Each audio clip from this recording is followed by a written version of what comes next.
sur lesquels viennent se condenser des gouttelettes d'eau. La trajectoire des particules peut ainsi être visualisée. On peut en déduire la valeur de la force agissant sur les particules.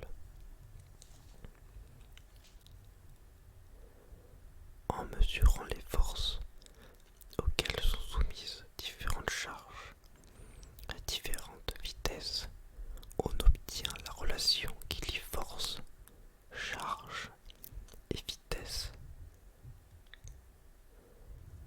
F égale Q, V vectoriel B.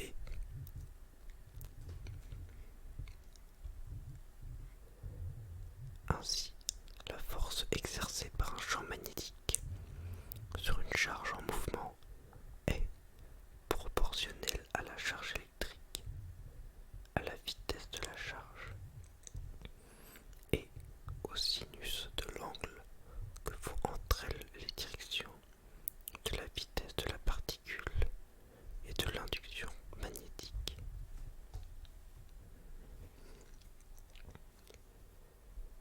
Si alpha est l'angle que font entre elles les directions de B et V, alors F égale QV B sinus alpha.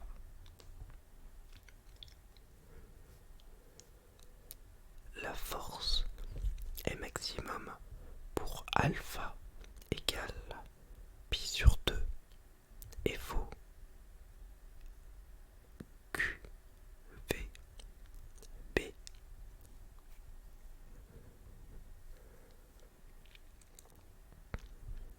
À partir des relations précédentes, on peut définir l'unité d'induction magnétique.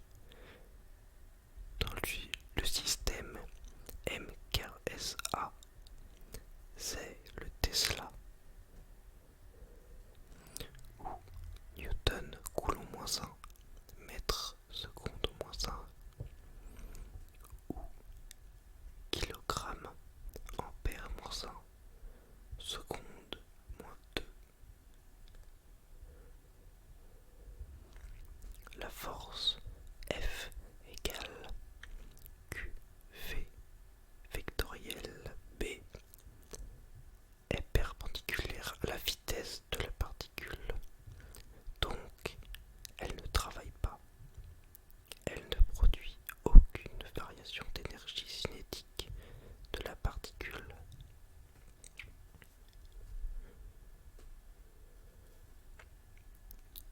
Lorsqu'une particule est soumise à la fois à un champ électrique et un champ magnétique, la force résultante qui lui est appliquée est F égale Q facteur de grand E plus V vectoriel B.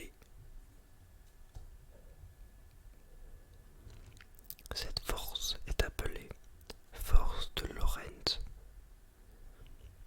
Si la particule est immobile, seul le premier terme existe.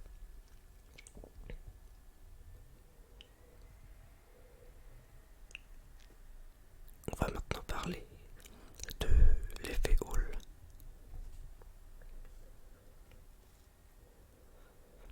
Donc, lorsqu'une plaque de métal traversée par un courant I dans le sens de la longueur est placée dans un champ magnétique perpendiculaire à cette plaque, une différence de potentiel électrique apparaît entre les bords opposés de la particule. Ce phénomène est appelé effet Hall. Supposons que les porteurs de charge du courant électrique dans une plaque de métal soient des électrons de charge négative.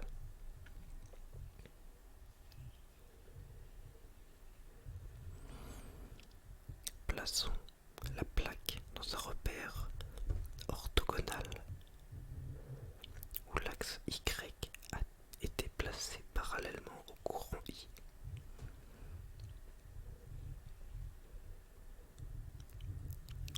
Le déplacement effectif a lieu dans la direction -z avec la vitesse v-.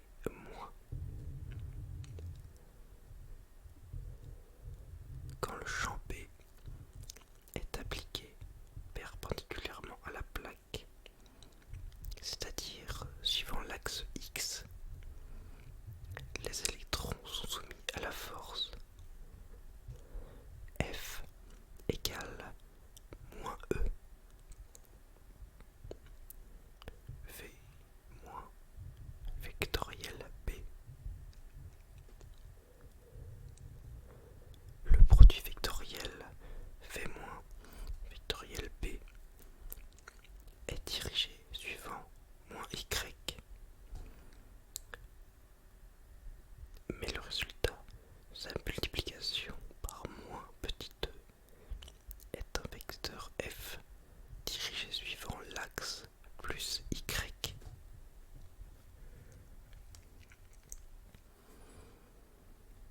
Les électrons sont donc déviés vers le côté droit de la plaque, qui devient négatif. Le côté gauche, n'ayant plus son nombre normal d'électrons, devient positif. En conséquence, il se crée un champ électrique parallèle à l'axe plus Y. Lorsque la force -e grand E due à l'action du champ grand E sur les électrons est dirigée vers la gauche, compense la force due au champ B dirigé vers la droite. Un état d'équilibre en résulte. Une différence de potentiel transversale apparaît entre les bords opposés du conducteur, celui de gauche se trouvant au potentiel le plus élevé de la valeur de la différence de potentiel est proportionnelle au champ magnétique. Ceci est l'effet Hall normal ou négatif que présentent la plupart des métaux comme l'or, l'argent, le platine ou le cuivre.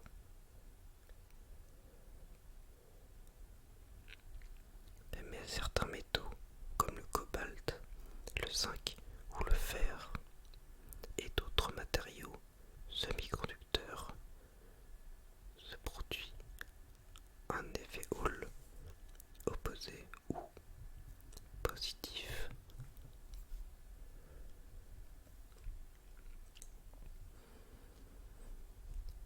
Pour expliquer l'effet Hall positif, supposons que les porteurs de charge, au lieu d'être des électrons négativement chargés, soient des particules de charge positive Q égale +E.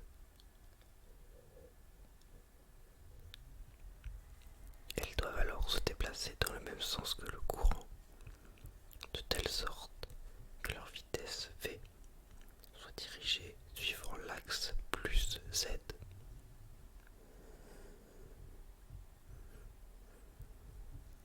La force magnétique sur les charges en mouvement est F plus V plus E, V vectoriel B, et est dirigée suivant l'axe plus Y.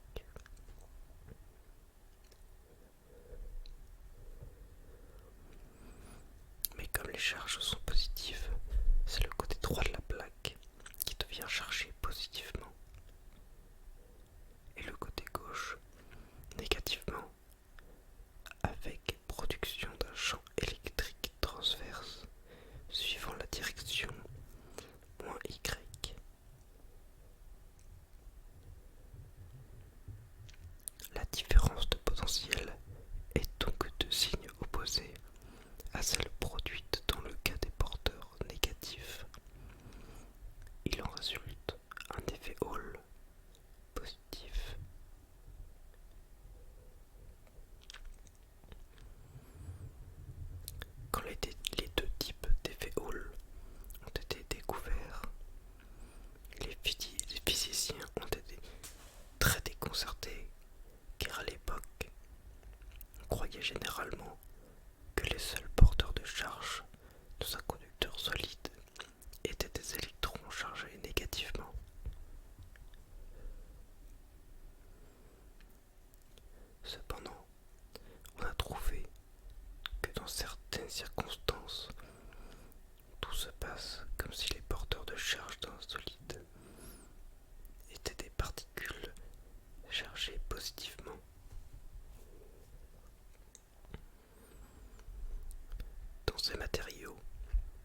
existe certaines places où un électron devrait normalement se trouver, mais où, en raison d'un défaut dans la structure du solide, cet électron manque.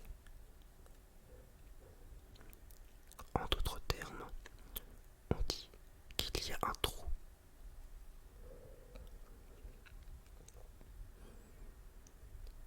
Si, pour quelque raison, un électron voisin se déplace pour remplir un trou existant,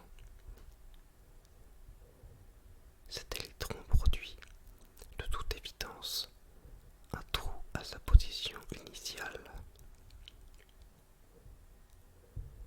Ainsi, les trous se déplacent dans une direction exactement opposée à celle du déplacement des électrons chargés négativement, sous l'action d'un champ électrique appliqué.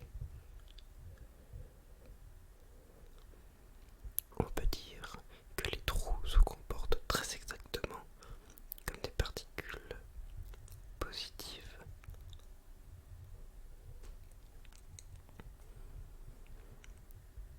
C'est ainsi que l'effet Hall fournit une méthode très utile pour déterminer le signe des porteurs de charge dans un conducteur. Par des mesures quantitatives, l'effet Hall permet également de déterminer la densité N des porteurs de charge.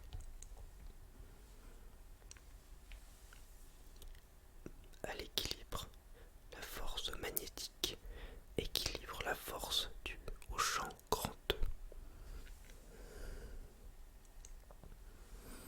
Petit e VB égale petit e grand E.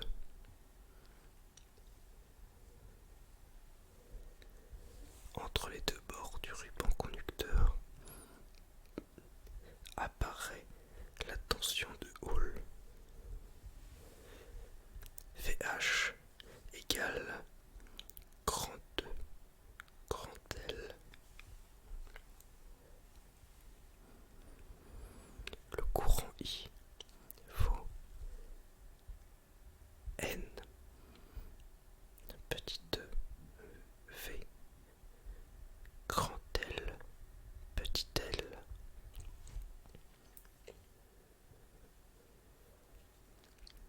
La densité des porteurs de charge est donc N égale IB sur E petit l VH.